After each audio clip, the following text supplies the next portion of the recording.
Hello, it's Keith here, and this is lesson 43 of the platform-specific series of my 6502 assembly programming tutorials. And today we're going to be looking at the NES again.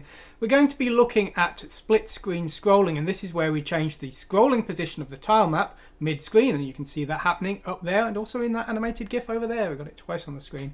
Now we're going to be looking at this in a couple of different ways, because the way we actually do this depends on the effect we want to achieve. Horizontal scrolling is quite easy, but horizontal and vertical or vertical scrolling is more tricky, and that's because the vertical scroll isn't reloaded until the start of the screen. So we're going to look at two different ways of doing the actual scrolling effect. So that's one thing, but the other thing is how we actually detect the line we need to change the scrolling settings will depend on our mapper. Now I believe it's mapper 3 has the ability to do a line level interrupt. We used this before in the Photon series where we used a simulated pset command, and we needed to switch the tile map in that example because we were using all 512 tiles, so we were switching the tile map mid-screen, and we used that mapper to do that. Now in this example we're using that as the point that we're going to change the scrolling position, and I believe this is how Super Mario 3 did it, and so that's a very good and very effective way of doing the scrolling. But we do need a way of doing it on more simple systems without that mapper, because even Super Mario Brothers, the original one, did use this split screen scrolling effect. You may not have realized that, but the title at the top with the score and things didn't scroll. The rest of the game area did scroll. It scrolled horizontally, so that was achieved. And the way you do this is with something that is usually referred to as Sprite 0 hit. This is a collision between Sprite 0 and the background. Now this is done at the pixel level, so a pixel of Sprite 0 and a pixel of the background were at the same point, and at that point the Sprite 0 hit bit will be set. Now unfortunately I don't believe it's possible to make this cause an interrupt, but in today's example we're just going to wait for it. We're going to keep checking for it. As soon as we spot it, we're going to do a switch, and we're going to look at both of these examples, and it's one combined example that can do both horizontal and vertical scrolling and can use these two possible interrupt options. And the version you can see up there is using the Sprite 0 hit. That strange blobby thing in the middle of the graphic screen is Sprite 0, and at the point that that is visible on the screen, the scrolling is occurring. And in this example we're scrolling horizontally and vertically, which is the more complex one. Okay, so quite a tough lesson. Anyway, let's go over to the source code. Let's check it out. Okay, so this is the example we're using today. This is the NES split screen example. It has various options that we can enable. Now at the moment we've got scroll both X and Y enabled, and this is using this more advanced scroll, which you can see up here, which is it's actually moving at a diagonal, but it's able to move in both directions. Now if I just stop the emulator here, and if I disable this option and I run again, well, now when that just sets itself up, well, now you can see it's only scrolling horizontally, which is a much easier thing to do. So that's the first one. This is using the sprite. But then if we disable this option up here, if we disable this use Sprite 0 hit and enable this line interrupt option, we will switch on the alternate method of detecting the point that we want to switch over our scrolling effect. And now you can see we've got no sprite on the screen, and we're scrolling horizontally at a predefined line. And of course this would also work with that scroll both X and Y option. That will work with either of these two options here. Okay, so well, first of all, let's just recap on the line interrupt option. We have looked at it before, but I'm not going to assume you have watched my other examples because I've got so many of them. It's unlikely you would. Now the first slightly odd thing is, I believe to use this line interrupt option within the mapper, we actually need to make sure that our sprite memory, our memory for the sprite patterns and our memory for the tile patterns is at different addresses. So we've added hexadecimal 20 to the hexadecimal 80 here. The hexadecimal 80 is NMI enable. We're using the maskable interrupt, and we write that to hexadecimal 2000. So that's turning on our VBlank interrupt, and it's also selecting that the sprites and the patterns have different addresses. And if we remove that and we run again, our scrolling is broken, because as I say, it seems that that's kind of a limitation, if you will. I don't know how the interrupt actually occurs. Maybe there's something that stops it being able to detect the line or something if they're both got the same address. We do of course also have to make sure we've got the correct mapper selected in our ROM, because if our mapper doesn't have this line level interrupt hardware emulated, then we're not going to be able to do it, not with this way. So that's the first thing, making sure that our tile maps are set up correctly because otherwise that won't work. The next thing we need to do is during our NMI handler, we need to turn on the interrupt and define it. So what we do is we write the value of the line we want the interrupt to occur, and we store that to memory address C000. We then reset the counter and we just write any value to C001, and then we turn on the interrupt with any write to E001. So that enables the interrupt, which uses the interrupt request IRQ. So where's that? Well, it's very simple. At the end of our cartridge at memory address FFA, we've got the definitions of our interrupt vectors, and that last one is the IRQ handler. That's what's going to do the work of our interrupt. Okay, so here's our IRQ handler, and what this does is it will store a value to E000. That turns off the line interrupt. Don't worry, it will be re-enabled next time VBlank occurs, and then we're running this routine called do scroll. Okay, well, let's have a look at this do scroll routine. Well, there's a couple of versions of it. This is the do scroll. Now, this is the complex version. This allows horizontal and vertical scrolling. We're going to skip over that for a moment. We're going to look at the nice simple scroll. Now, this basically works the same as a scroll always would. We've got two 0-page entry definitions, SX for the scroll X position and SY for the scroll Y position. And like normal, we just write the X and Y scroll we would like to port 2005. We write the 2 consecutive bytes there. Now, the problem is that although we've written 2 bytes, the Y scroll gets ignored because we can't scroll in the Y-axis in this way because, as I say, I believe that it's only updated at the top of the screen. So the horizontal scrolling gets applied whenever we do it, but the vertical scroll does not. Now, there is a rather complex way of working around this, and I've had to base this on the Every NES documentation. There's a link to that here. Fantastic document, far beyond my capabilities, so I've got to give credit where it's due. And basically there's this massive formula for a bunch of irregular writes that we can do to 2006, 2005, 2005 and then 2006. So this is the order we write them in. We write them in this sort of out of order sequence, and we need to calculate all of these values to write to those addresses. Now, I've done a very simple version of this. Mine doesn't support screens wider than 256 or vertical heights wider than 240, so I'm just using a 1-byte X and Y scroll. But basically, I have created a formula to do this. So what I've got here is if we're using scroll both X and Y, we're writing 4 values, S1, S2, S3, S4 to these 4 ports, and these are basically pre-calculated values using these formulas here. So that's how we're going to solve the problem.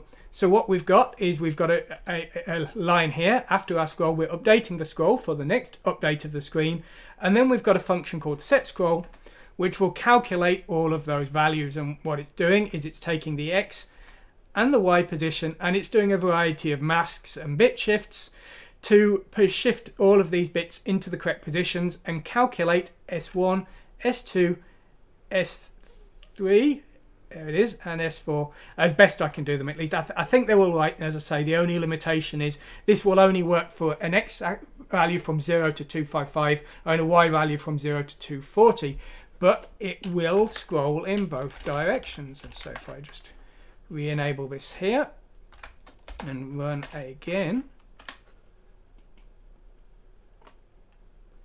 well, you can see there it's scrolling away. Now the X scroll is okay because when it goes below 255 it just wraps around to the other side of the screen, but you can see it just went entirely off the screen and wrapped back to 0 there. So yeah, as I say, it's not ideal, but this is basically the best I could manage. It did take me a long time to get this working for various reasons. The first being that formula was a bit of a pain, but then the version you're seeing here using the line IRQ within the mapper 3 is pretty easy to get going, but Sprite 0 hit caused a variety of other problems, and that's basically what we're going to discuss now. So let's turn off the line interrupt version and let's enable Sprite 0 hit.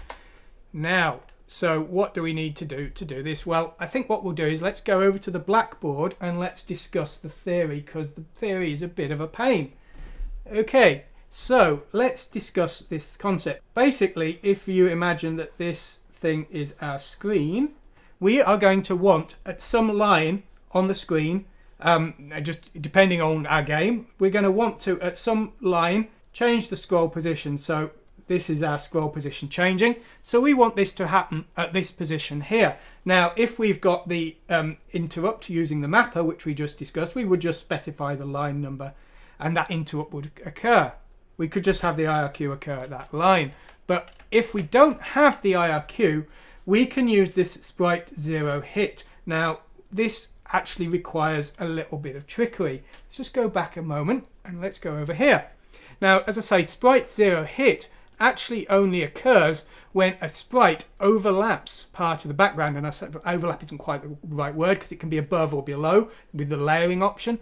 But the way the original Mario game did this is there is actually a coin sprite hidden behind the background. Now this is an image, I've split the layers so the sprites you can see are appearing darker and the background is appearing as this kind of yellow. So the tile map is yellow and the sprites have been made darker. So that bottom of that coin is much darker, and that's because there's a little sprite hidden there behind the tile map, and that's causing the Sprite 0 hit. That's how the Mario game caused the Sprite 0 hit to occur after the title had been drawn, the heads-up display, so to speak, and then it could then switch for the gameplay scrolling. Now, on that system, it actually did it all during the NMI interrupt. You can actually find the source code online, the entire disassembled source code with comments. It's really good.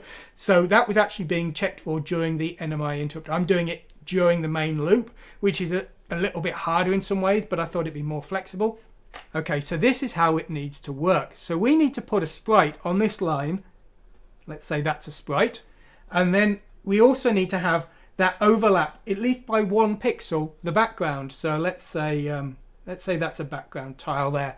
So that is overlapping. So we've got a Sprite 0 hit will occur there. Now here's the thing that's annoying. Okay, so we've got a single bit in our status port, which will be a 0 all the way down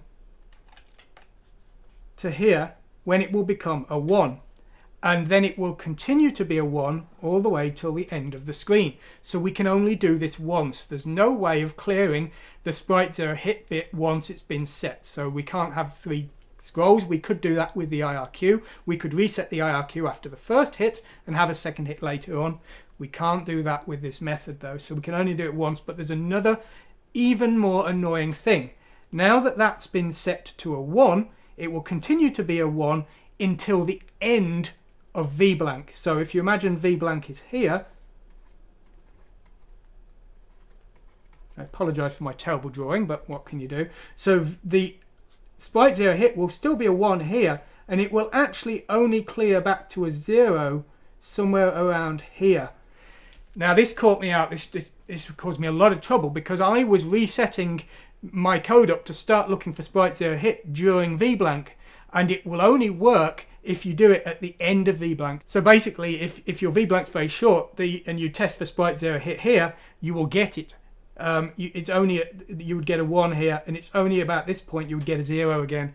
And so what I have to do is I'm waiting for Sprite 0 hit to change back to 0 during VBlank, which means VBlank is basically ended, and then I'm starting up my routine again to wait for the Sprite 0 hit to happen at the proper point, and that's what's going on up there.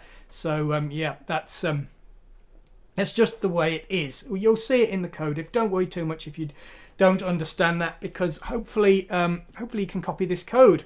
Now, as I say, the Super Mario code actually, when VBlank starts, it waits for the Sprite 0 hit to occur if it's testing for it. As soon as it occurs, it does the scroll, and then it just ends out of the VBlank routine. So the VBlank on the NES will actually not resume the execution of the game until about this point here, where the arrow starts, basically after the Mario text there. So the VBlank routine will continue until long after VBlank to get around that. Mine does not. Mine only ends about 1 visible line of the screen after the invisible area, basically. So let's have a look at this code and let's see how it works. So we're defining 2 new 0-page entries here. We've got hit check. Now this is the check on within the current frame. So this will check until the hit occurs, and then it will be set to 0, and we won't check again until the next frame. Hit check enabled is a master disable to switch the function off altogether, because if we're checking when there's not a sprite on screen, it can cause other problems. Basically, reading from the status port will also clear VBlanks and things like that. So we only want to check when the game should be checking, shall we say. So we've got those. We're using these again. We're using these variables again, just if we need to, based on whether we're using X and Y scrolling or just X scrolling. And then let's have a look at our other parts that we need to look at. Now, the first thing we're doing here is we're disabling the hit check here, and we're doing that so that the interrupt doesn't cause any trouble during our initialization routine, because it could. So we're turning that off there. We're defining our background here. We're not discussing that. I've got tutorials on that if you need to know how to do that. What we're going to look at here is first of all, we're defining a sprite, and it's got to be sprite 0. It should be stating the obvious, but if we use sprite 1, this ain't going to work, because it's not got, there's no such thing as sprite 1 hit. So there we go. Well, you can see it looks identical, but that's a sprite 1 hit. That doesn't cause any kind of flag, so that's not good. Okay, so that's our sprite. And again, if you don't know how to set a hardware sprite, I've got tutorials on it, so please take a look at those. Now, what we're doing next is, once we're about to start our infinite loop, then we're going to basically enable the hit check by writing a 1, and we're just disabling the hit check for the first iteration. It will be set to enabled during the maskable interrupt. And then what we're doing is we are loading the hit check. If that's been changed to 0, then we're not going to check anymore during this frame. So we're skipping down to here and just repeating in this infinite loop here.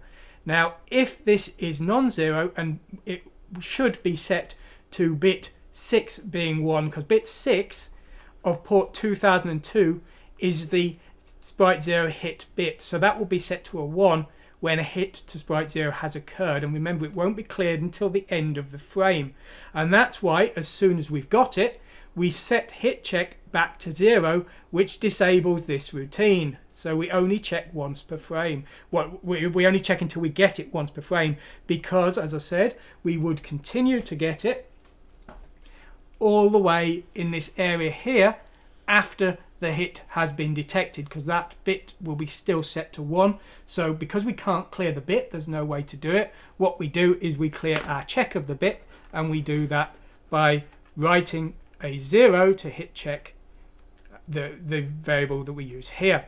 And then we're now at the point we want to do our scroll. So we run our do scroll routine, and that's the exact same routine as we were using before. So the procedure for scrolling is the same. It's just the way that we detect the line that we want to change. And as I say, to my knowledge, there's no way to cause an interrupt at sprite 0 hit on a basic system with no mappers. And if I'm not aware of any mappers allow an interrupt. Of course, if you got mapper 3, you would want to use the line level interrupt instead. So there we go. Okay, so that's how we are detecting the sprite 0 hit during our main loop. The rest of the work is being done by the NMI handler, and this is mostly it's the same as normal, but we've got this new routine here, and what it's doing is it's loading hit check enabled. If that is a 0, then we are not wanting to use the sprite 0 hit, so we would just skip down to here, hit check disabled. But if we are checking for a sprite 0 hit, then what we're doing here is we're next loading in from port 2002.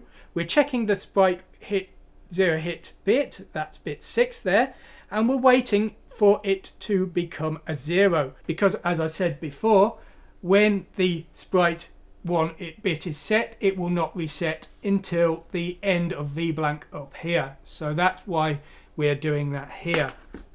So once we get to here, then the VBlank is effectively ended, but more importantly for our purposes, the sprite 0 hit bit has cleared. So we now write the value that we would need to check back into hit check here, and then we return. And now that we've set hit check up correctly, next time when we read in from hit check, it will not be 0, so we will then AND it with port 2002, and that will give a result of non-zero if the sprite 0 hit has occurred.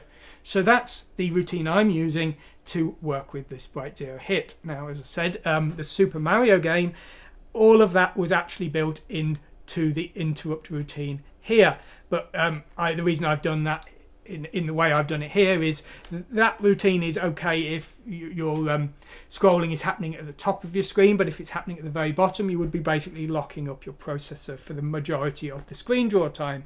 Whereas by putting it in an infinite loop, as long as you're not too concerned about the accuracy, if you've got lots of complex subroutines in that infinite loop, then the interrupt might occur at slightly different points each time, but that may be acceptable depending on your game. If the area that you're doing the scroll is black anyway and you can't see anything, it's not going to particularly matter if it's a few lines out. Chibi Akuma's had that issue with regards to the colours in the background. The interrupts would slightly occur at different points each time, and that meant that the colours would jiggle up and down. But if it's in a point that it's not really a serious issue, that might be okay.